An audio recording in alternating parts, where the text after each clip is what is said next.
ಸ್ನೇಹಿತರೆ, ನೀವು ನೋಡ್ತಿರೋಂಥದ್ದು ಕೂಡ್ಲಿಗೆರೆ ಗ್ರಾಮದ ದೃಶ್ಯ, ಭದ್ರಾವತಿ ತಾಲೂಕು, ಶಿವಮೊಗ್ಗ ಜಿಲ್ಲೆ. ಇದು ನಡೀತಿರೋಂಥದ್ದು ಮಹೇಶ್ವರಿ ಜಾತ್ರೆ. ತುಂಗಭದ್ರಾ ನದಿಯ ಈ ಭಾಗದಲ್ಲಿ, ಈ ಕಡೆ ಭಾಗದಲ್ಲಿ ಇದು ಸುಮಾರು ಕಡೆ ಜಾಗದಲ್ಲಿ ನಡೆಯುತ್ತೆ. ಚಿಕ್ಲಿಕೆರೆ ಇರ್ಬೋದು, ಗೋಂದಿಚಟ್ನಹಳ್ಳಿ, ಕಕ್ರಗೊಳ್ಳ, ಅವರಗೊಳ್ಳ, ಬನ್ನಿಕೋಡು, ಹೀಗೆ ಸುಮಾರು ಜಾಗಗಳಲ್ಲಿ ನಡೆಯುತ್ತೆ. ಅದರಲ್ಲಿ ವಿಶೇಷವಾಗಿ ಕೂಡ್ಲಿಗೆರೆಯಲ್ಲಿ ತುಂಬ ಚೆನ್ನಾಗಿ ನಡೆಯುತ್ತೆ, ತುಂಬ ಅದ್ದೂರಿಯಾಗಿ ನಡೆಸ್ತಾರೆ.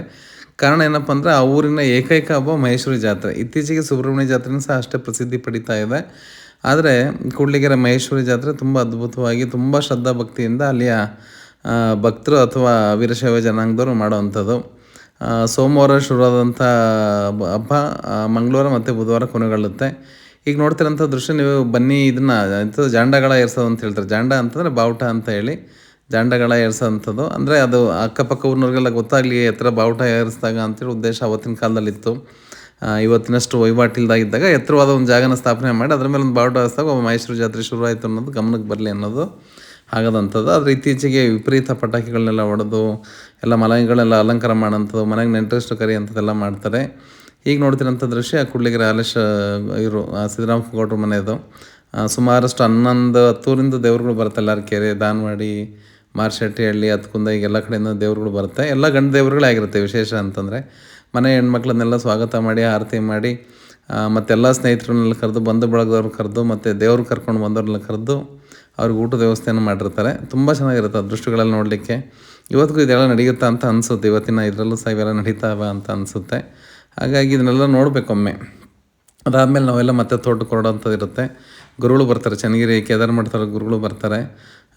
ಅದಾದಮೇಲೆ ಇವ್ರು ಬಂದಾಗ ಅವ್ರನ್ನ ಬೆಳಗ್ಗೆ ಕರ್ಕೊಂಡೋಗಿ ಅಲ್ಲಿ ತೋಟದಲ್ಲಿ ರುದ್ರಾಭಿಷೇಕ ಪೂಜೆಗಳೆಲ್ಲ ನಡೆಯುತ್ತೆ. ಅದೆಲ್ಲ ಮುಗಿದ ನಂತರ ಮತ್ತೆ ಇದು ನೋಡ್ತಾ ಇರ್ಬೋದು, ವಿರಕ್ತ ಮಠದ ಗದ್ದೆ. ಅದು ಕೂಡ್ಲಿಗೆರೆ ಮೂಲ ನೆಲೆ ಅಂತೇಳಿ ಕರಿಬೋದು. ಇದು ವಿರಕ್ತ ಮಠದ ಹೊರಭಾಗದ ದೃಶ್ಯ, ಕೂಡ್ಲಿಗೆರೆಲಿರೋಂಥದ್ದು ಹಳೆ ಊರು ಅಂತೇಳಿ ಕರಿತೀವಿ.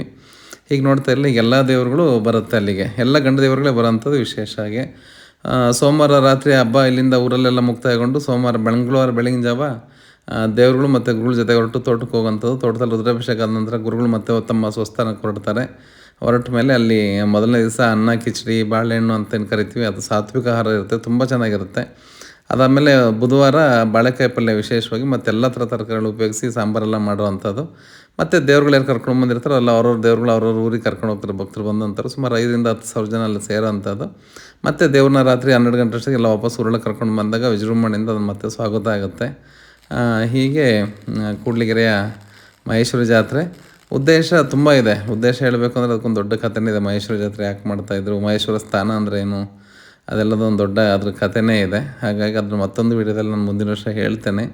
ಈ ವರ್ಷ ಇಷ್ಟನ್ನು ಮಾತ್ರ ತಿಳ್ಕೊಳ್ಳೋಣ. ಅದಾದಮೇಲೆ ಕೂಡ್ಲಿಗೆರೆ ಸ್ನೇಹಿತರು ಅದ್ರ ಬಗ್ಗೆ ವೀಡಿಯೋ ತುಂಬ ಚೆನ್ನಾಗಿ ಕವರಿಂಗ್ ಕೊಟ್ಟು ಮಾಡಿದ್ದಾರೆ. ದೇವಸ್ಥಾನ ಅಲಂಕಾರಗಳು ಮಾಡಿರೋಂಥದ್ದು ಅದೆಲ್ಲ ತುಂಬ ಚೆನ್ನಾಗಿ ಕವರಿಂಗ್ ಕೊಟ್ಟು ಒಂದು ವೀಡಿಯೋ ಮಾಡಿದ್ದಾರೆ. ಮುಂದೆ ಆ ವೀಡಿಯೋನ ಅಟ್ಯಾಚ್ ಆಗಿದೆ, ಅದನ್ನು ನೋಡಿ ತುಂಬ ಖುಷಿ ಆಗುತ್ತೆ.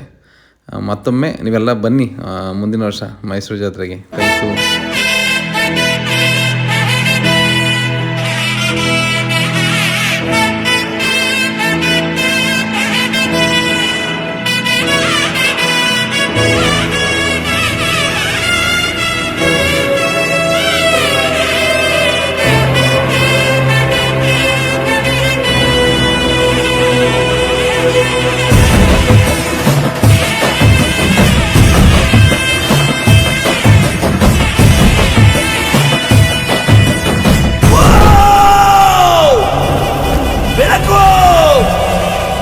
ಬೆಳಕಲ್ಲಿ ಕಣ್ಣ ಮುಂದೆ ಇರುವುದೆಲ್ಲ ಕಾಣ್ತದೆ, ಆದರೆ ಇದು ಬೆಳಕಲ್ಲ, ದರ್ಶನ.